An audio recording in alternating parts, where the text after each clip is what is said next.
Hello and welcome to Project 5P.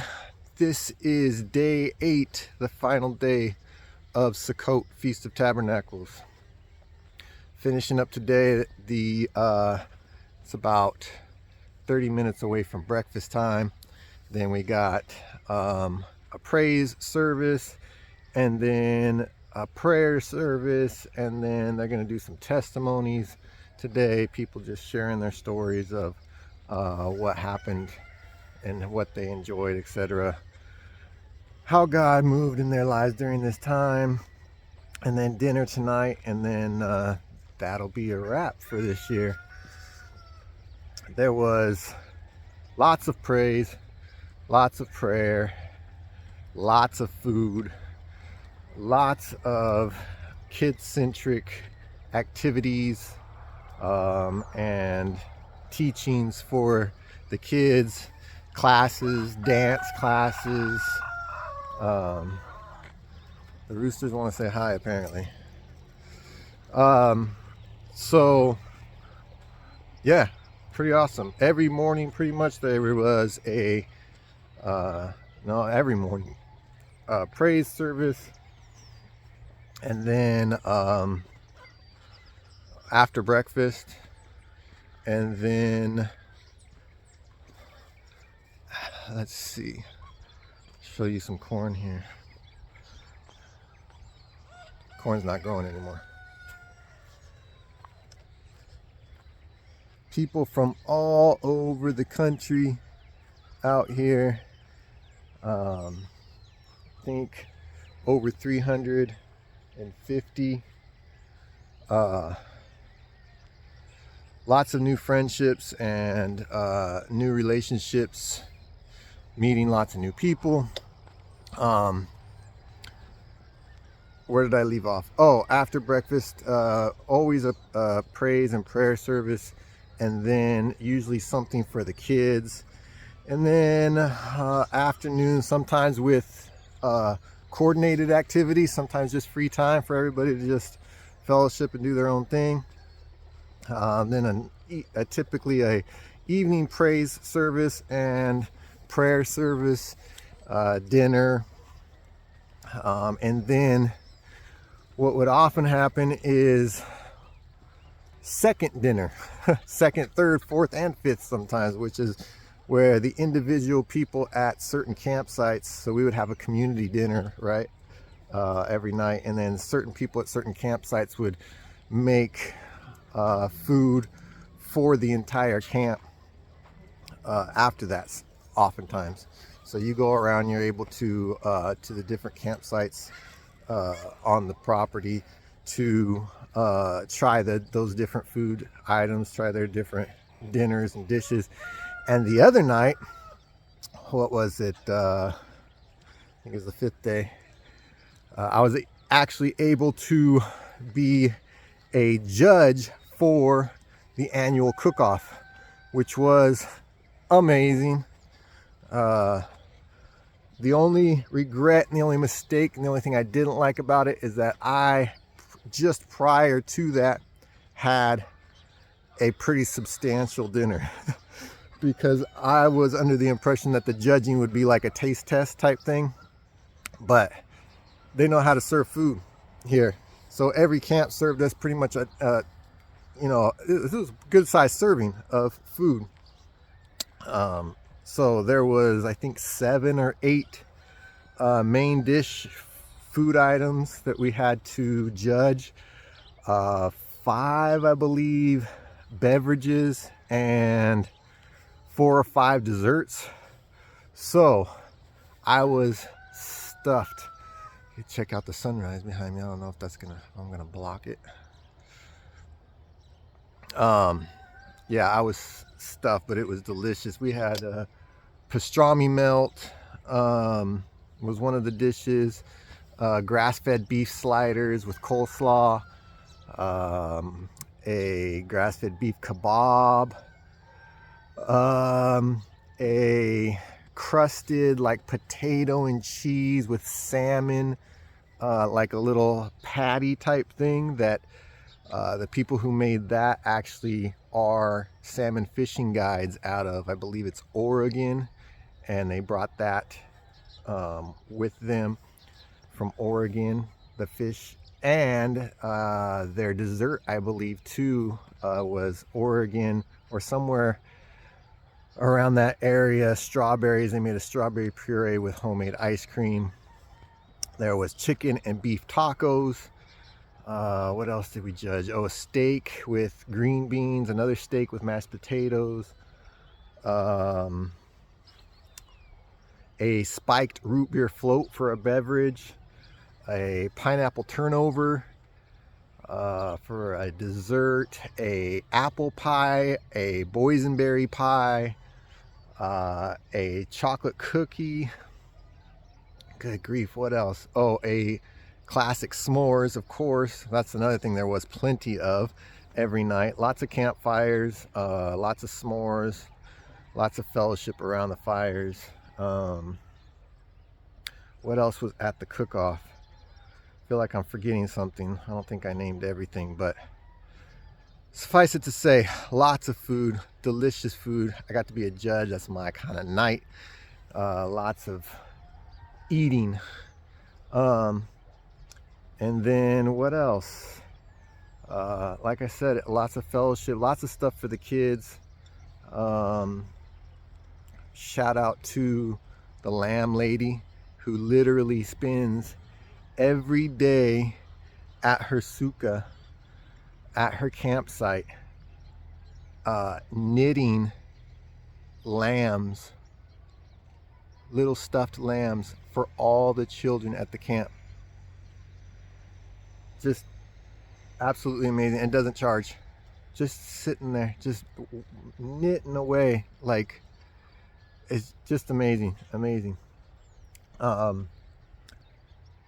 Yeah, most of the food, at least for the community food, all grown here on this farm. Let's take a look.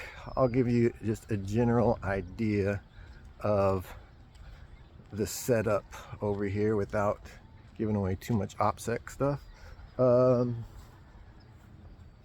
Another covered growing area right here behind me. Let's take a look. I don't know if people are still asleep. We got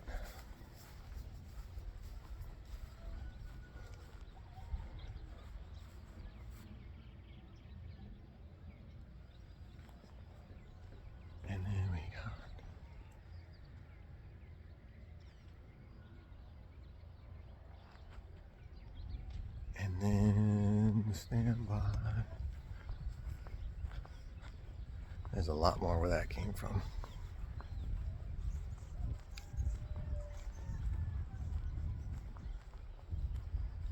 Check this out.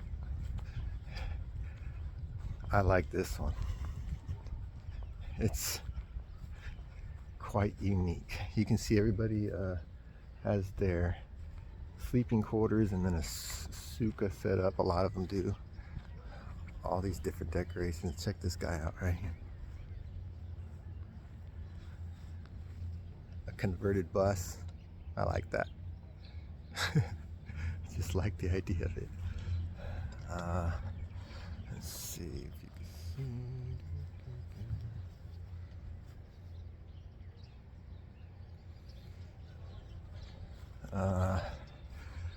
You can see last night was, let me try to block the sun, there you go.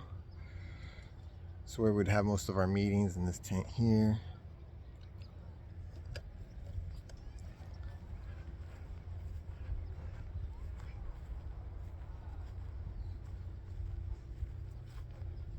More RVs, more sukkahs. And behind, or in front of me, I should say, on the other side of the camera, there's even more. I'm only walking one way. Let's see. There's more.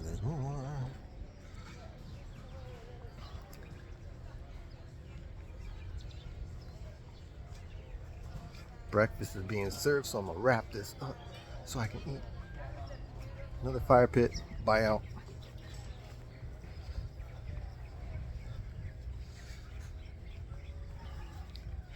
see if I can find Lamb Lady and introduce you, or introduce her.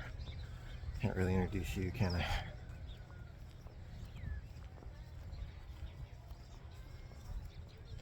Give her mad props and shout outs. I can't even fathom 8 days of, I think she made a total of, and this is not just for this event, this is what she does, and she donates them to different congregations to give to the children. Oh, talking away, got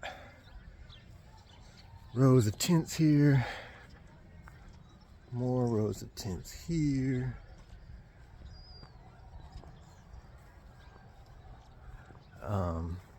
Yeah, just all day, literally all day, knitting sheep, lambs. More tents. I don't know if you can see all this.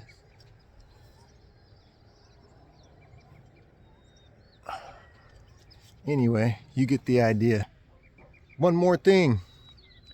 I didn't introduce you to the sheep. The people that come out and, what's up? The people that come out and feed these sheep, I mean, and take care of this farm as a whole, just amazing. A lot of them are younger people that run the farm, quite younger. I mean, like, I think they have teenagers even, but low 20s. It's kind of like a school atmosphere where people rotate in and out and they teach them farming techniques, animal husbandry, and biblical principles behind both of those things. So it's amazing to see and to talk to these people and listen to what they've learned in the process, to watch them work, to watch how hard they work. Number one, up at 4 a.m. I thought I was the only one, but I get up and they're already, they're up at about the same time, feeding the animals, feeding the chickens, checking the harvest of the day, feeding the animals. Just amazing. And it's an amazing program they have here. Very much credit to the creators of the actual program and to the individual workers. Really everybody that came here. Like I said, there's people from all over the country, and that's a testament to what they've built here as a program, as a ministry, and the people that they have actually, again, back to the animals, taking care of these animals, do an amazing job. So I just wanted to show you guys the sheep, the rams here, and as a cherry on top, they're quite delicious. What's up? What are you batting about? You guys want to be famous? You don't want me to touch you? Hello. Hello.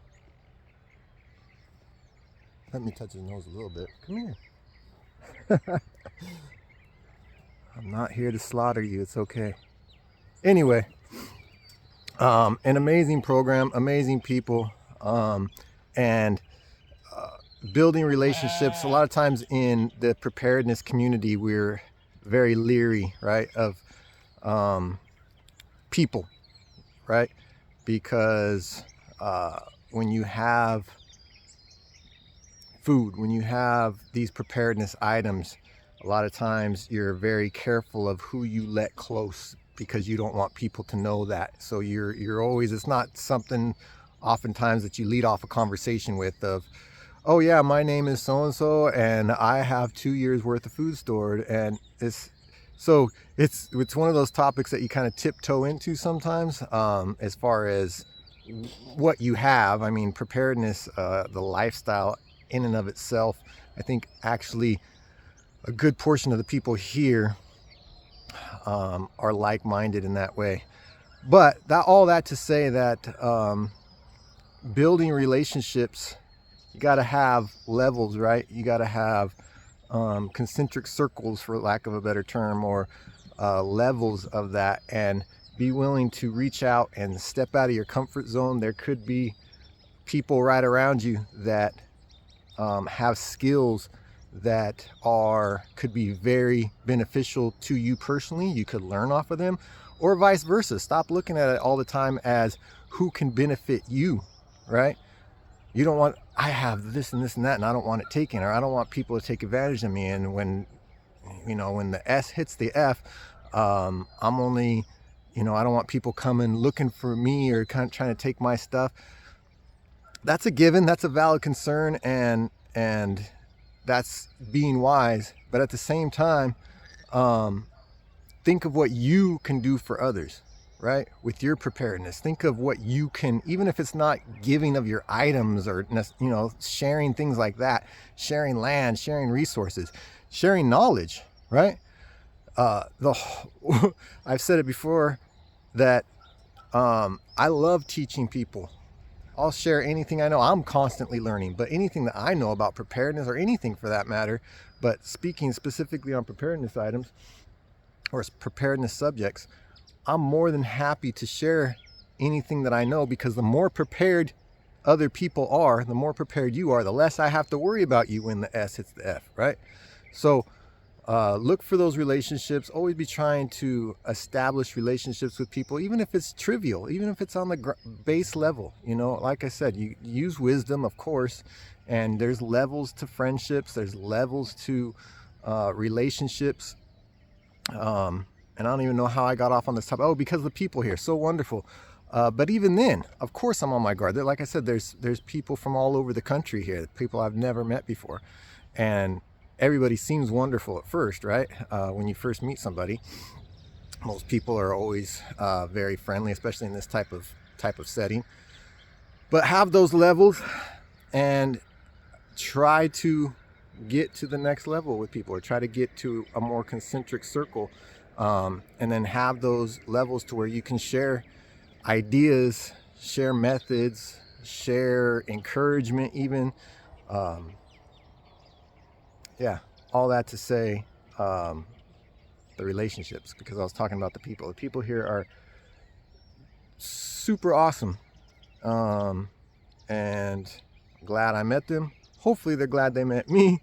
I've been able to share some things that were like, with some people, that you could tell that was like a light bulb moment for them. And there's other people that have shared things during this time, whether it's just sitting at the breakfast table, whether it's during one of the services, that it's like, wow, I have never thought about it that way, or wow, I could do that, or wow, I didn't even know that was possible. Just awesome. That's it. Make some relationships. Get yourself some animals. Plant yourself some food. Even if you don't have